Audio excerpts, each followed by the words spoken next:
మా దుద్యాల మండల కాంగ్రెస్ పార్టీ అధ్యక్షుడు ఆయన పేరు శేఖరు, ఆయన అనుచరులు కూడా ఈ దాడిలో పాల్గొన్నారు.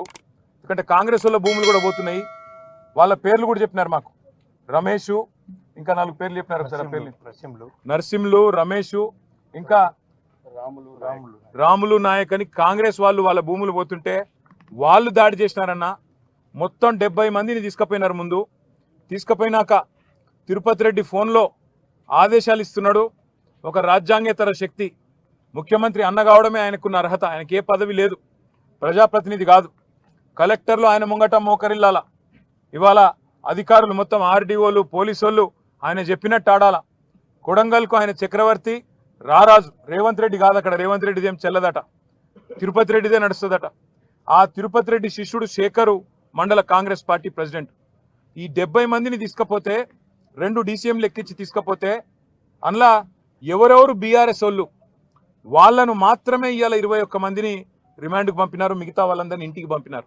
అలా కాంగ్రెస్ వాళ్ళు దాడి చేసిన వాళ్ళల్లో ఇప్పుడు నేను చెప్పిన పేర్లు ఉన్నాయి, వీడియోలో కనబడతారు, మీరు చూడండి. వాళ్ళని మాత్రం ఇంటికి పంపి ఎవరెవరైతే బీఆర్ఎస్ వాళ్ళో వాళ్ళనే పెట్టండి జైల్లో అని చెప్పి ఈ దాడి మొత్తం బీఆర్ఎస్ వాళ్ళే చేయించిండ్రు. ఈ దాడి మొత్తం రాజకీయ దాడి, ప్రజలు చేసింది కాదు అనే ఒక కుట్ర ప్రభుత్వం చేస్తున్నది. అనుముల రేవంత్ రెడ్డి చేస్తున్నాడు. ఆయన అన్న అనుముల తిరుపతి రెడ్డి ఆ మండల కాంగ్రెస్ పార్టీ అధ్యక్షుడు చేస్తా ఉన్నాడు.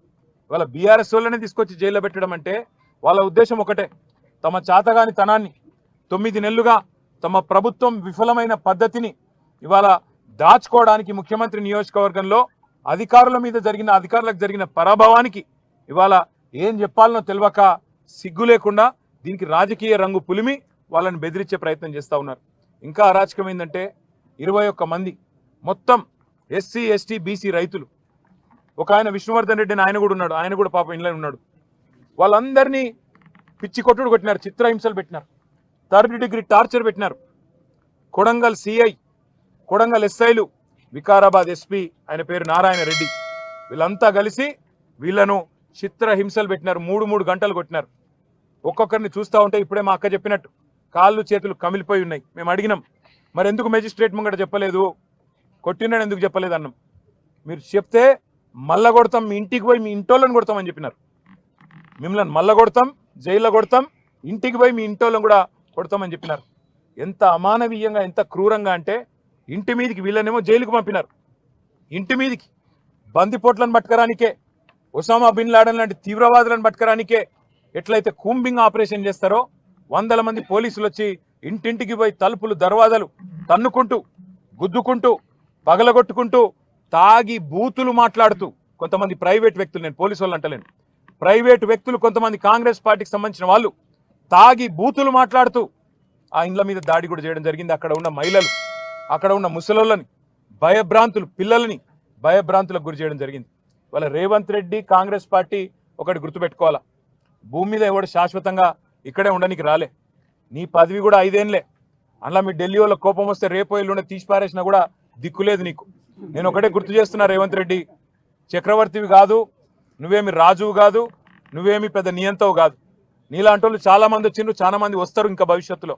ఒకటి మాత్రం పక్కా, పేదవాళ్లతోని ఎస్సీ ఎస్టీ బీసీలు, చిన్న సన్నకారు రైతులు ఉన్న మొత్తం భూమిని నేను గుంజుకుంటా, ఏమన్నా చేస్తా, నేను కొడంగల్ మాత్రం మా అల్లునికి ఫార్మా కంపెనీ పెట్టిస్తా అంటే ఇది తెలంగాణ సమాజం మాత్రం తప్పకుండా తిరగబడుతుంది. ఇలా కొడంగల్ మరలబడ్డది, రేపు తెలంగాణ మొత్తం మరలబడుతుంది.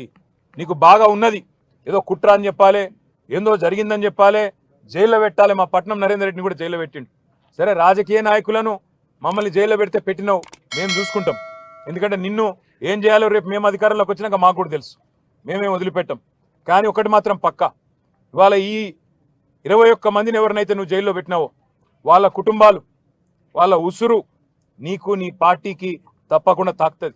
ఏ పేద ప్రజల ఓట్లతోనైతే కొడంగల్లో గెలిచినవో, ఏ పేద ప్రజలకైతే 420 హామీలు ఇచ్చి 6 గ్యారంటీలు 100 రోజులని నమ్మబలికి అఫిడవిట్లలో సంతకం పెట్టి గెలిచినవో, ఇలా వాళ్ళ ఉసురు పోసుకుంటున్నావు చూడు, తప్పకుండా వాళ్ళ ఉసురు నీకు తాకుతుంది. నేను ఒకటే మాట చెప్తా ఉన్నా, ఆ కుటుంబాలన్నిటికీ కూడా మీకు మొత్తంగా బీఆర్ఎస్ అండగా ఉంటుంది. తప్పకుండా 21 కుటుంబాలను మిమ్మల్ని బయటికి తీసుకొచ్చేదాకా బెయిల్ మీద న్యాయ పోరాటం మేమే చేస్తాం. రాఘవేంద్ర యాదవ్ అనే తమ్ముడికి నేను చెప్పిన, తమ్ముడు నా ఉద్యోగం ఏమవుతుంది అన్నా అని అడిగిండు. నీ ఉద్యోగం ఏం కాదు, రేవంత్ రెడ్డి మెడలు వంచైనా సరే నీ ఉద్యోగం అవసరమైతే సుప్రీంకోర్టు దాకా కొట్లాడతాం, నీ ఉద్యోగం పోనీయం తమ్ముడు అని చెప్పిన. అట్లాగే మిగతా తమ్ముళ్ళు కూడా ఎవరైతే భయపడుతున్నారో ఇవాళ తిరుపతి రెడ్డి దౌర్జన్యాలకు, పోలీసు వాళ్ళ దురాగతాలకు భయపడుతున్నారో వాళ్ళకు కూడా నేను విజ్ఞప్తి చేస్తా ఉన్నా, మిమ్మల్ని ఇంతకంటే పీకేదేం లేదు. ఇప్పటికే కేసులు పెట్టిండ్రు, అటెంప్ట్ మర్డర్ కేసు పెట్టిండ్రు, ఇక జైలు అనేది తెచ్చి పెట్టిండ్రు. ఇంతకంటే మీకేం పీకేదేం లేదు, ఇంకా ఉరి శిక్ష వేసేదైతే లేదు. ఆడ జరిగిన దాన్ని ఏదో దానికి మసిపూసి మారేడుకాయ చేసి పెద్దగా చేసే ప్రయత్నం చేసి తన అసమర్థతను, తన చేతగాంతనాన్ని, తన చేవలేని తనాన్ని ఇవాళ రేవంత్ రెడ్డి కప్పిపుచ్చుకునే ప్రయత్నం చేస్తూ ఉన్నాడు. ధైర్యంగా ఉండండి, ప్రజాస్వామ్యబద్ధంగా కొట్లాడదాం. 60-70 లక్షల ఎకరం విలువ చేసే భూమిని 10 లక్షలకి అడ్డికి పావుషేరు గుంజుకుంటానంటే తప్పకుండా మీకు అండగా మేముంటాం.